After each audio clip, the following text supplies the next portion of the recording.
Assalamualaikum warahmatullahi wabarakatuh. Ensiklopedia Al-Fatih kembali ke hadapan Anda untuk berbagi info Islami. Semoga menginspirasi aktivitas Anda hari ini. Dan jangan lupa klik tombol subscribe dan aktifkan notifikasi tombol lonceng agar tidak tertinggal berita terbaru dari Ensiklopedia Al-Fatih.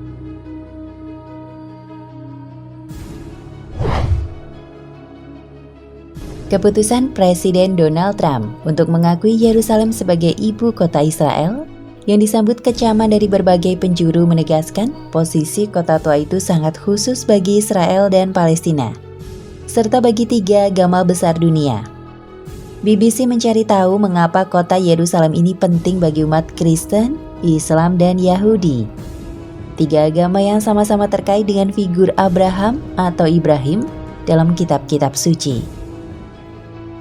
Yerusalem, nama itu bergema di hati umat Kristen, Yahudi, dan Islam sejak berabad-abad mengalami sengketa dengan sejarah milik bersama. Yerusalem dalam bahasa Ibrani disebut Yerushalayim dan dalam bahasa Arab disebut Al-Quds. Yerusalem merupakan salah satu kota tertua di dunia. Pada masa lalu, kota Yerusalem ini pernah berulang kali direbut, ditaklukkan, dihancurkan, dan dibangun kembali oleh berbagai pihak. Dan seakan setiap lapisan buminya mengungkapkan berbagai potongan sejarah masa lalu. Pusat dan inti Yerusalem berada di bagian kota tua, suatu labirin gang-gang sempit dan arsitektur bersejarah yang menandai 4 penjuru kota yang terdiri dari kawasan Kristen, Islam, Yahudi, dan Armenia. Kota Yerusalem dikelilingi dinding batu berupa benteng, tempat berdirinya sejumlah situs tersuci di dunia. Setiap kawasan di Yerusalem memiliki populasi tersendiri. Orang-orang Kristen memiliki 2 kawasan karena orang-orang Armenia juga beragama Kristen. Kawasan Armenia ini, yang terkecil dari keempatnya, merupakan salah satu pusat Armenia tertua di dunia. Hal ini sangat unik karena komunitas mereka di Yerusalem telah mempertahankan budaya dan peradaban mereka sendiri di dalam gereja dan biara Saint James yang mencakup sebagian besar kawasan mereka.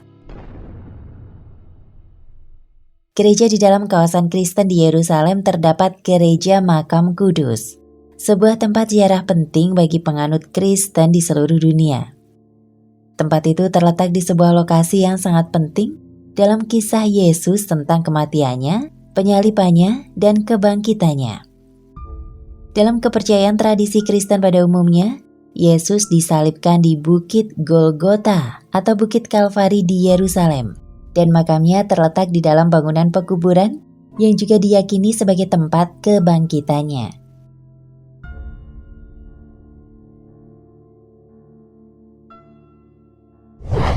Gereja Makam Kudus di Yerusalem dikelola bersama oleh perwakilan aliran Kristen yang berbeda, terutama Patriarkat Ortodoks Yunani, kaum biarawan Fransiskan dari Gereja Katolik Roma dan Patriarkat Armenia, serta kalangan Kristen Ortodoks Ethiopia, Koptik, dan Suriah. Tempat ini adalah salah satu tujuan ziarah utama bagi ratusan juta orang Kristen di seluruh dunia yang mengunjungi makam kosong Yesus dan mencari penebusan dalam doa di lokasi tersebut di Yerusalem.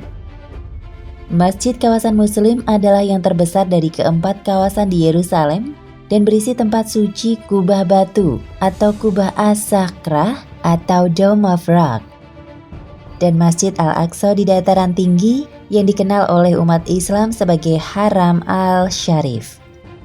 Masjid tersebut merupakan tempat tersuci ketiga dalam Islam yang dikelola oleh sebuah lembaga wakaf di Yerusalem. Umat Islam meyakini Nabi Muhammad SAW datang ke Masjidil Aqsa di Yerusalem ini dari Mekah dalam perjalanan malam Isra Mi'raj dan berdoa bersama roh dari para nabi.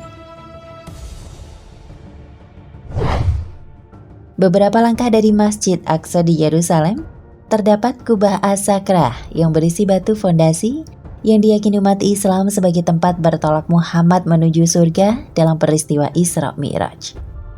Dinding di kawasan Yahudi di Yerusalem terdapat kotel, dinding ratapan atau tembok barat.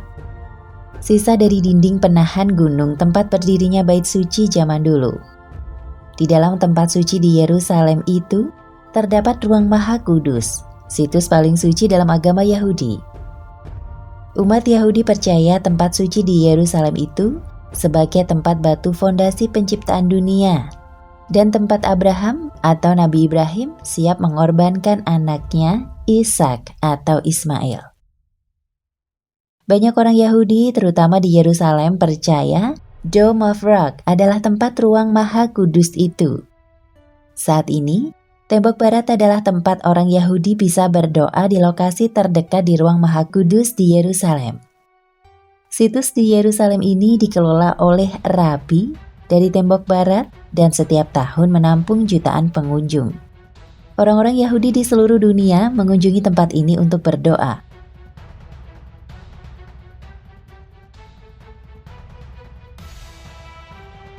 Nah pemirsa Ensiklopedia Al-Fatih, sampai di sini perjumpaan kita kali ini. Semoga menginspirasi.